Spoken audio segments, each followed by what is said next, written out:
Bonsoir chers téléspectateurs, merci de suivre les programmes de la télévision africaine, la chaîne panafricaine. Aujourd'hui, dans votre émission Questions à débattre, nous avons le plaisir de recevoir sur ce plateau un expert reconnu des relations internationales et des politiques publiques, M. Babacar Saneba.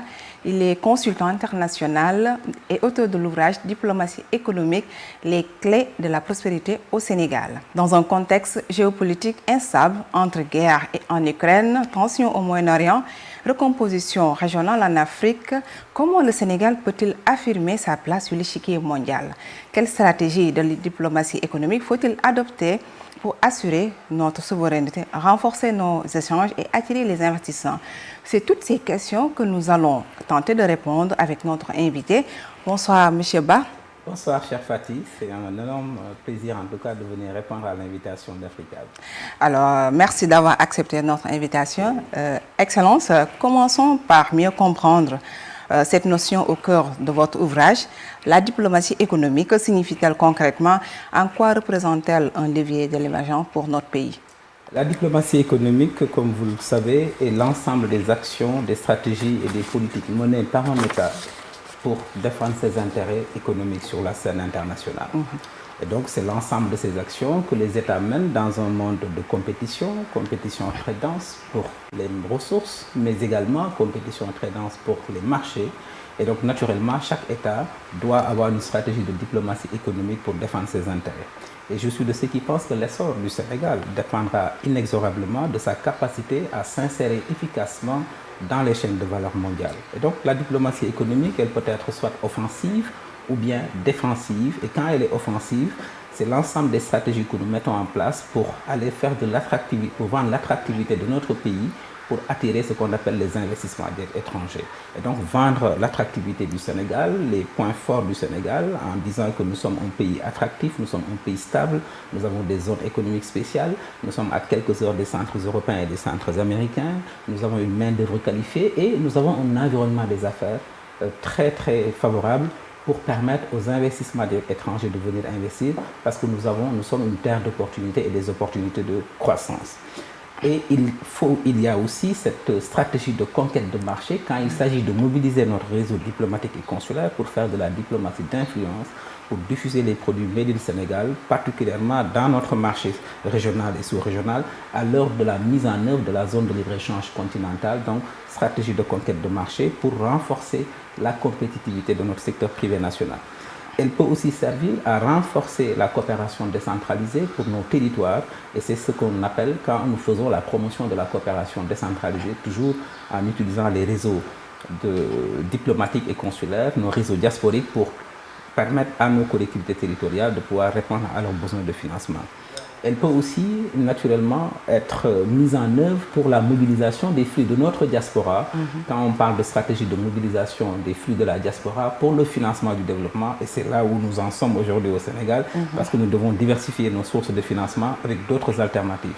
Elle sert également à attirer, à faire de l'attraction des touristes internationaux, c'est ce que je théorise dans mon ouvrage, parce que le Sénégal est une destination touristique et nous avons une grande diversité culturelle, qui est aussi un levier d'attractivité touristique et nous devons utiliser la diplomatie économique pour vendre la destination Sénégal. Mais également, la diplomatie économique, quand elle est défensive, elle sert aussi à protéger et à sécuriser les approvisionnements stratégiques de notre pays. Et c'est ce que, par exemple, si vous vous rappelez, l'ancien président du Sénégal, sous le couvert de l'Union africaine, était parti faire, quand il rencontrait le président Poutine, quand il est parti rencontrer le président Poutine pour débloquer des millions de tonnes de céréales qui étaient bloquées au port d'Odessa et donc pour garantir et pour éviter l'insécurité alimentaire qui menaçait l'Afrique avec cette guerre en Ukraine et surtout après cette période post-crise. Donc la diplomatie économique sert aussi à sécuriser les approvisionnements stratégiques pour un pays. Et c'est aujourd'hui, avec ce qui se passe dans le Moyen-Orient, nous devons faire appel à cette diplomatie économique pour renforcer notre diplomatie énergétique, pour regarder à avoir de nouvelles sources d'approvisionnement. C'est ce que l'Europe avait fait quand la guerre entre la Russie et l'Ukraine avait éclaté puisque l'Allemagne dépend de 50% environ de sa consommation du gaz russe. Et donc vous vous rappelez, à cette époque, le chancelier allemand avait fait des tournées pour diversifier les sources d'approvisionnement. Ça aussi, c'est de la diplomatie économique, c'est de permettre aussi de pouvoir sécuriser les approvisionnements stratégiques pour un pays. D'accord. Pourquoi avoir choisi de consacrer un livre de cette thématique? Est-ce que c'est une alerte, une analyse ou une stratégie proposée? Non, c'est naturellement une alerte.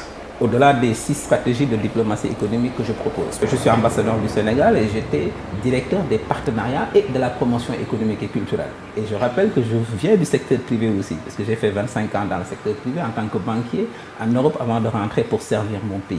Et donc j'y raconte un vécu professionnel, une expérience terrain, mais également une réflexion stratégique que je verse sur le débat public parce que je suis de ceux qui pensent que c'est à travers l'économie que l'on comprend le monde. Et aujourd'hui, la guerre, elle est économique.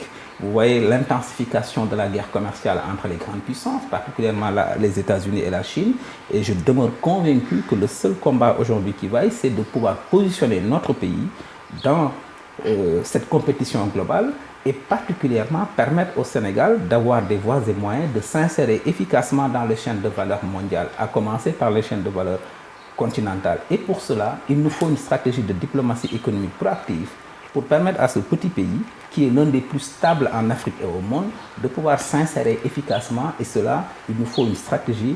Et c'est la raison pour laquelle je suis de ceux qui pensent que nous devons mener ce genre de débat public au-delà des débats politiciens, parce que nous sommes dans un monde de compétition, nous sommes dans un monde de vent contraire. Seule la mutualisation des intelligences et des stratégies, surtout de planification, nous permettra de pouvoir s'en sortir. C'est les réussites internationales que nous voyons en Afrique.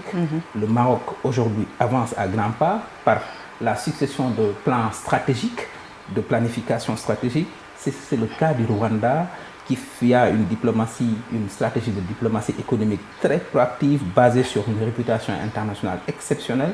C'est ce que Singapour avait montré, c'est ce que Dubaï et les Émirats arabes unis ont fait, et c'est ce que naturellement tous les pays qui ont émergé récemment, comme la Malaisie, font, c'est d'avoir une stratégie de diplomatie économique proactive, parce que nous sommes à l'heure de la compétition. D'accord.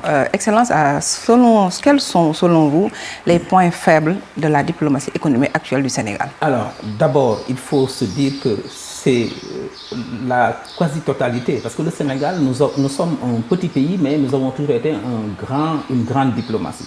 À travers le positionnement du Sénégal sur la scène internationale, nous sommes un champion de l'intégration africaine. Je rappelle que nous sommes un des membres fondateurs de l'Union africaine, de l'OUA à l'époque, l'Organisation de l'Unité africaine, en 1960, puis membre fondateur de la CEDEAO, 1975, qui est la communauté économique régionale la plus achevée en matière d'immigration en Afrique. Parmi les 8 CR, membre fondateur de l'UMOA, avec cette intégration économique dans notre sous-région et particulièrement les pays francophones, avec une monnaie commune. Donc le Sénégal est un champion de l'intégration. Nous envoyons des forces dans les opérations de maintien de la paix, ce qu'on appelle les OPEX. Nous avons des forces militaires dans les forces africaines en attente dans l'architecture sécuritaire de l'Union africaine. Et donc le Sénégal, à travers le monde entier, diffuse ses valeurs de démocratie, de tolérance ethnique et religieuse, donc c'est du soft power.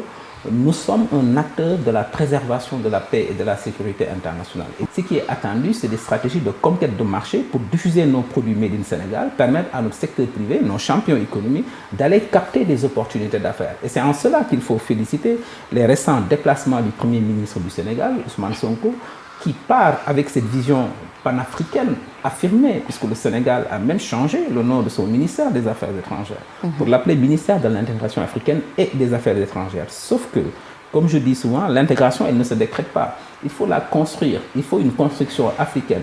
Et c'est comme ça qu'il faut aider le Premier ministre Ousmane Sonko à mettre un contenu économique, je dis bien économique, dans ses déplacements. Au-delà des services de l'État, des ministères, il faut que le ministère en charge des Affaires étrangères, dans le cadre de la diplomatie économique, prépare notre secteur privé national et une cartographie des opportunités, cible les marchés, fasse la segmentation de ces marchés et de pouvoir accompagner les hautes autorités quand elles se déplacent en mettant notre secteur privé dans l'avion ou en tout cas dans le cadre de ce déplacement pour leur permettre, à côté du lobbying diplomatique, politique qui est fait au niveau des autorités politiques que notre secteur privé puisse découvrir des opportunités d'affaires.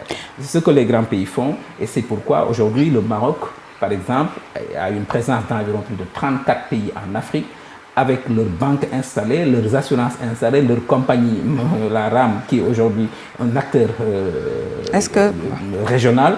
Et c'est cela, en tout cas, c'est ce à quoi, en tout cas, j'essaie d'appeler pour que le Sénégal puisse se positionner dans cette posture, dans cette dynamique. Ça veut dire que, est-ce que vous pensez qu'actuellement les dirigeants sénégalais mesurent-ils pleinement l'importance de la diplomatie économique? Non, je pense qu'elle la mesure, que l'importance de la diplomatie économique. Et en plus, mieux encore, dans ce monde de compétition avec une fragmentation géopolitique, on en parlera certainement, il y a aujourd'hui des soucis d'approvisionnement parce que le coût du pétrole a augmenté avant-hier de 10%. Quand ça va augmenter, qu'est-ce qui va se passer? De deux choses l'une. Soit le gouvernement du Sénégal continue de faire ce qu'il est en train de faire, c'est-à-dire de renforcer les subventions pour que le prix à la pompe ne puisse pas augmenter pour les consommateurs sénégalais, parce que sinon, c'est appliquer la vérité des prix et il y aura une grogne sociale dans ce pays, parce que ce sera insoutenable.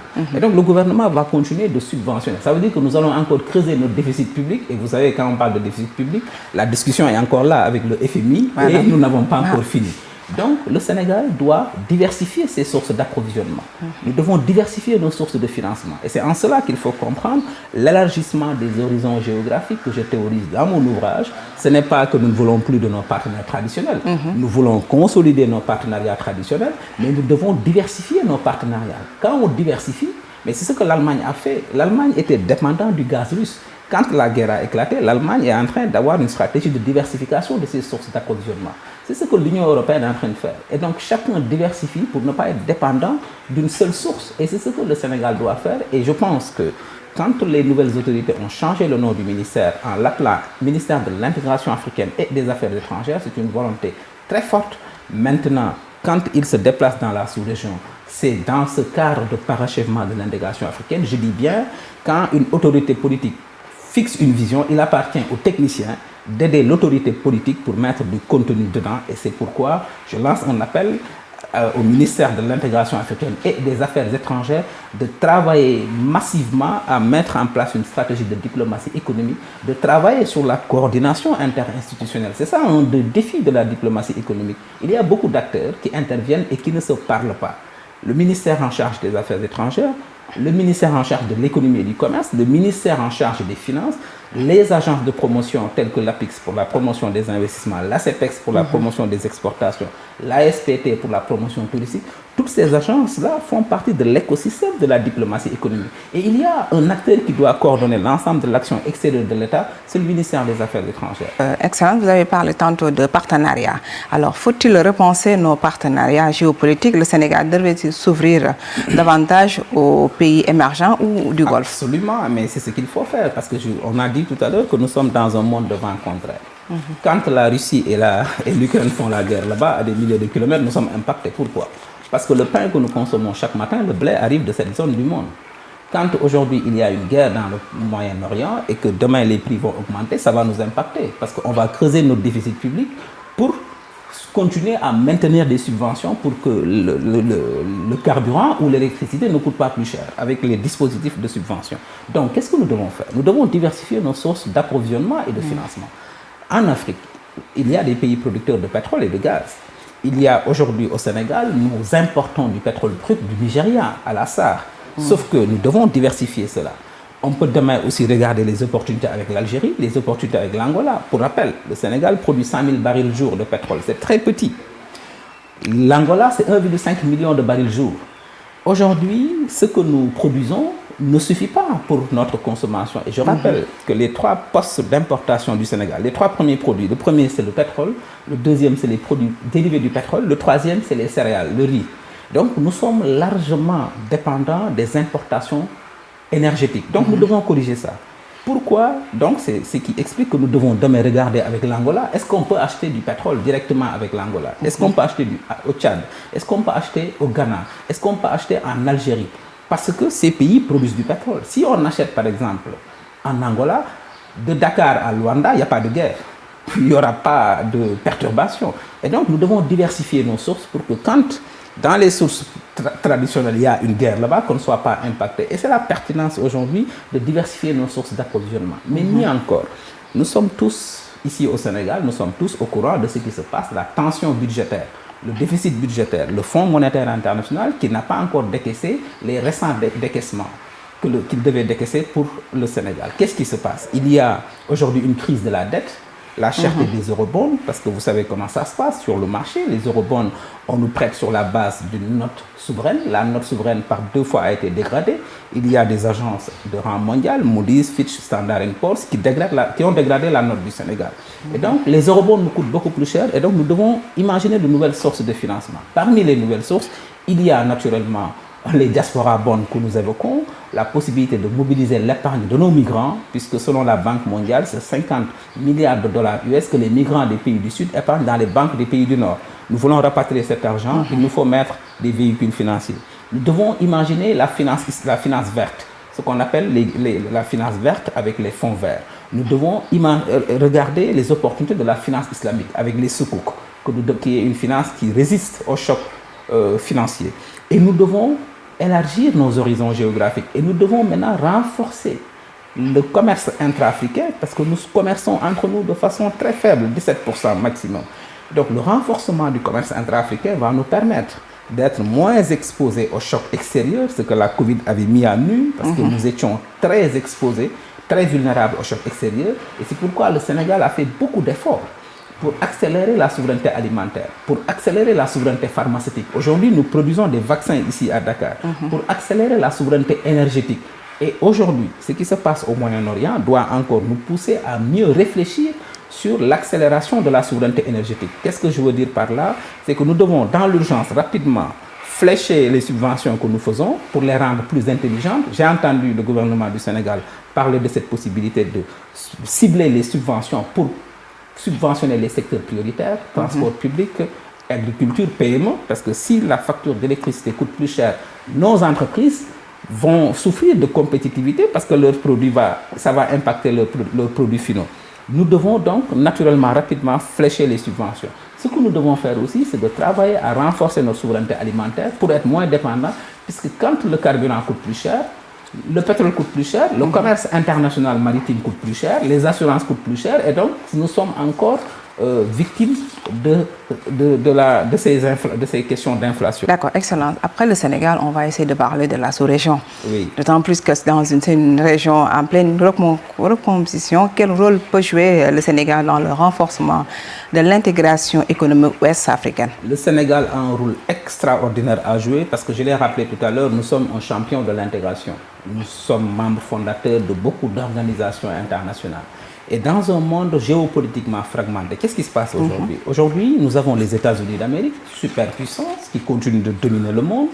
Nous avons un déplacement du centre de gravité de l'économie mondiale vers l'Asie-Pacifique, particulièrement vers la Chine, deuxième puissance économique mondiale.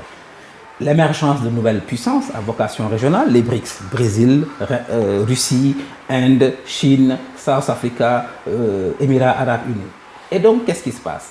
La Chine a lancé la BRI, la Belt and Road Initiative. C'est le plus vaste projet géopolitique au monde avec 932 milliards de dollars de financement déjà mobilisés pour construire les nouvelles routes commerciales.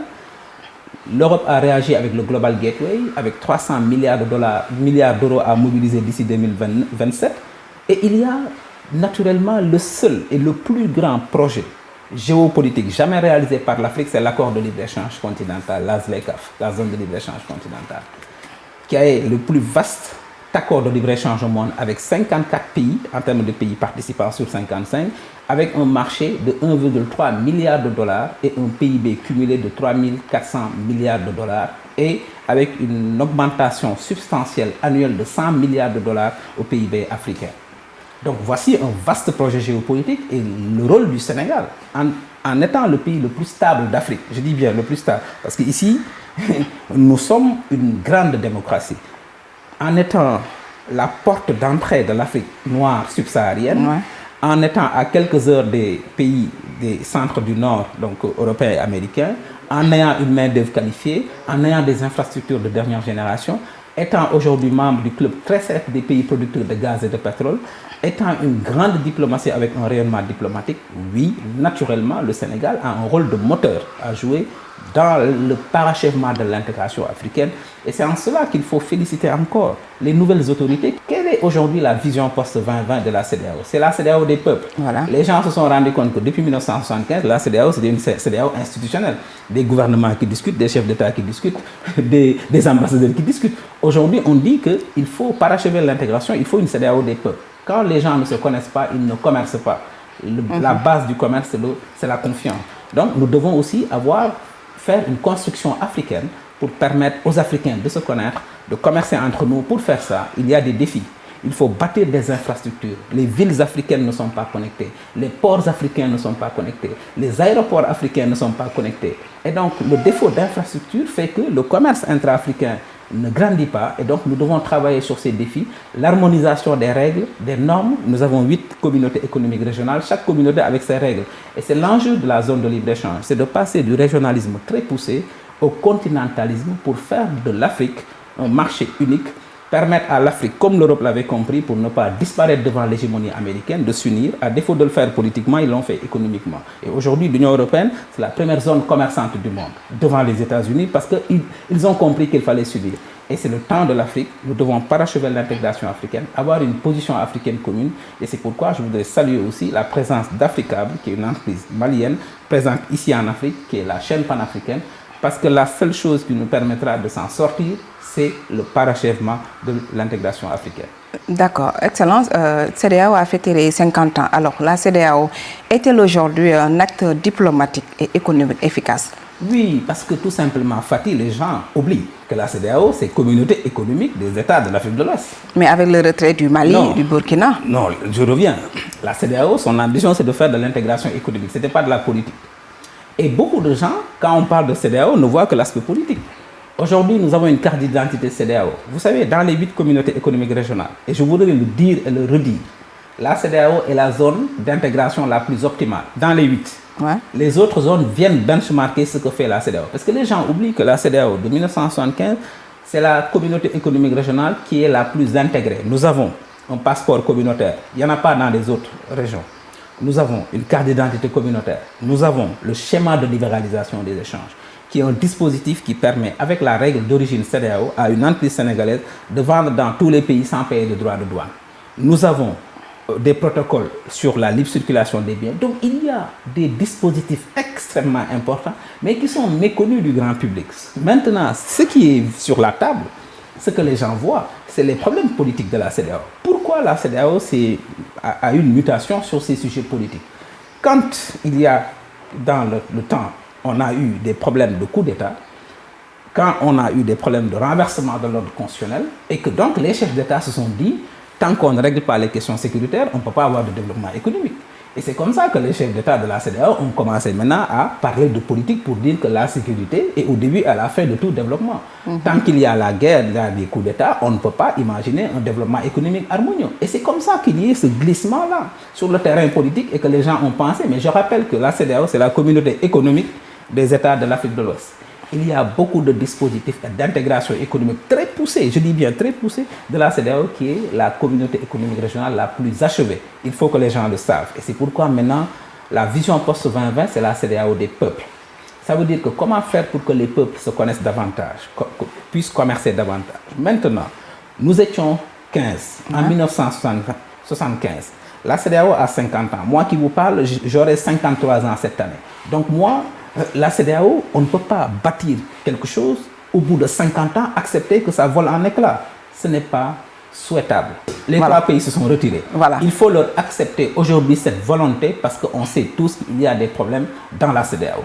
Maintenant, quand ça arrive, il faut accepter que ça puisse arriver, mais nous pouvons, et je pense que ça doit être la posture de négociation, leur reconnaître le fait que dans notre sous-région de la CEDEAO, ils peuvent créer une alliance à 3, l'AES, mais cela, ils peuvent garder leur alliance sur ces questions sécuritaires, mais cela, ils peuvent garder leur alliance à 3 pour renforcer leur coopération sécuritaire, mais rester dans l'espace de la CEDEAO. Parce que c'est possible. Dans l'Union africaine, il y a l'Union africaine en haut et il y a 8 communautés économiques régionales. Nous pouvons aussi avoir cette ingénierie-là de dire, d'accord, non frère, ce que vous dites, nous vous le reconnaissons, vous voulez renforcer votre coopération militaire à 3 dans cette zone du Sahel, nous sommes d'accord, mais nous pensons que vous êtes membre fondateur aussi de la CEDEAO. Pendant 50 ans, il ne faut pas, le bébé que nous avons créé et qui a aujourd'hui quand même très majeur, qui a 50 ans, il faut quand même que ça continue à vivre. Moi, je pense qu'il faut aller dans cet angle de négociation-là. Alors, juste une dernière question. Alors, on assiste cette année avec le conflit Iran-Israël. Quelles pourraient être les répercussions économiques et énergétiques dans ce conflit sur les pays africains? Des répercussions énormes parce que l'Afrique, comme vous savez, l'Afrique, quel est le tableau en Afrique? Nous sommes réservoirs de matières premières et déversoirs de produits manufacturés. Nous achetons presque tout. Nous vendons nos matières premières, c'est parti ailleurs, c'est manufacturé, on le ramène. Donc, première conséquence, nous sommes dépendants du commerce extérieur. Donc, quand les gens font la guerre chez eux, les bateaux tardent à arriver ou bien les prix sont plus chers parce que les bateaux contournent. Je rappelle sur la crise au Moyen-Orient entre l'Iran et Israël. Ce qui se passe est atypique. C'est la première fois que l'Iran attaque directement Israël. C'est une rupture géopolitique. Avant, l'Iran attaquait Israël par le biais de groupes alliés. Le Hamas au Liban, le Hamas dans les territoires occupés en Palestine, le Hezbollah au Liban, le mouvement Houthi au Yémen. Et ou bien les milices irakiennes. Et aujourd'hui, l'Irak attaque directement. Pourquoi? Il y a une rupture géopolitique que nous devons analyser. La deuxième chose, en Iran se trouve le détroit d'Ormuz. 20% du pétrole mondial transite par le détroit d'Ormuz. 20%. L'Iran est quatrième producteur mondial de gaz, 10% de la production globale de l'OPEP pour le pétrole. Le détroit de Bab el-Mandeb, au sud, au Yémen, c'est le détroit qui sépare le Yémen et Djibouti. C'est le seul point de passage qui relie l'océan Indien à la mer Rouge. Et la mer Rouge, c'est là où il y a le canal de Suez pour 12% du commerce du pétrole mondial passe. Donc, voyez-vous, et donc il y a des implications. Le prix du pétrole a déjà augmenté. Nos populations africaines qui dépendent des importations énergétiques, parce que le pétrole est raffiné là-bas, on le ramène ici. Donc, nous sommes impactés et nos finances publiques sont impactées. Il y a de l'inflation. Et donc, les populations africaines, quand les grands se battent, c'est tout le temps les petits qui en pâtissent. Et donc, nous sommes impactés parce que l'Afrique, nous représentons 2 à 3% du commerce mondial et presque nous sommes dépendants, nous sommes victimes des chocs extérieurs, donc nous sommes vulnérables aux chocs extérieurs. C'est pourquoi l'Afrique est toujours le continent le plus impacté quand il y a la guerre à l'autre bout, parce que tout vient de l'extérieur. Et c'est pourquoi nous devons maintenant renforcer le commerce intra-africain. Comme je dis, si aujourd'hui on achetait du pétrole majoritairement en Algérie, mais il n'y a pas de guerre entre Dakar et Alger, il n'y a aucune guerre. Et donc, quelles que soient les guerres qui se passent là-bas, on aurait pu continuer à avoir de l'approvisionnement du pétrole sans interruption des stocks et des chaînes de livraison. Si nous achetons du pétrole en Angola, mais on n'aura pas ce problème. Ce que nous allons acheter en Chine, si nous l'achetons au Nigeria, il n'y a pas de guerre sur l'axe Dakar-Lagos. Donc voilà aujourd'hui ce que nous devons réaliser, de commercer entre nous, de renforcer le commerce intra-africain, d'être moins exposés aux chocs extérieurs et de renforcer les capacités de production africaines. Pourquoi? Aujourd'hui, on représente 2 à 3% du commerce mondial. Parce que nous ne vendons que des matières premières. Et c'est la pertinence pour le Sénégal d'avoir mis ensemble le ministère de l'Industrie et le ministère du Commerce. Avant, on ne vend que des produits, des matières premières. Par exemple, 400 000 tonnes de tonnes d'arachide brut, le Sénégal vend chaque année à la Chine. La Chine l'amène là-bas, ils font du beurre de cacahuète, de l'huile d'arachide, et ils nous le ramènent ici en produit fini. On vend du sel brut. On l'amène là-bas, on l'iodise quelque part, on le ramène ici dans des sachets. On vend du poisson brut, on l'amène en Europe, on met dans des boîtes de sardines, on le ramène ici. On vend de la mangue brute, on le ramène là-bas, on fait des jus de mangue, on le ramène ici. On vend de la noix de cajou brute, on le ramène là-bas, on le manufacture, on le ramène. C'est pourquoi nous ne vendons que des matières premières. Et donc nous devons maintenant transformer localement, augmenter nos capacités de production, augmenter la part de valeur ajoutée, parce que quand on titrise l'arachide, on fait de l'huile d'arachide avant de vendre. Et donc voilà ce que nous devons faire. Et c'est la pertinence d'avoir mis ensemble le ministère du Commerce et de l'Industrie, parce que nous devons augmenter la barre de valeur ajoutée de nos produits avant de commercer. Nous devons tous faire un effort pour parachever l'intégration africaine. En tout cas, moi, c'est ce que je pense. Et c'est d'ailleurs le thème de mon second ouvrage qui est en cours d'édition aux éditions L'Harmattan, la zone de libre-échange continentale, un accélérateur de croissance pour l'Afrique et quels sont les défis stratégiques pour le Sénégal. C'est ce que j'analyse dans ce livre de plus de 500 pages. D'accord, Monsieur Sané Ba, merci. La chaîne panafricaine vous remercie vraiment de votre disponibilité. Mais merci, je voudrais féliciter la chaîne panafricaine, vous remercier vos équipes techniques également et aussi remercier les auditeurs qui nous suivent, les téléspectateurs qui nous suivent et vous souhaiter également long feu, en tout cas long bon vent, puisque nous avons besoin d'avoir des initiatives africaines comme ça. Nous avons besoin de construire de faire la construction africaine. Et dans tous les secteurs d'activité, nous devons avoir aussi des entreprises panafricaines. Et en cela, je voudrais vous remercier encore et vous féliciter. D'accord. Chers téléspectateurs, merci d'avoir suivi votre émission, ces questions à débattre. Je vous donne rendez-vous prochainement avec une autre personnalité. Merci et bonsoir.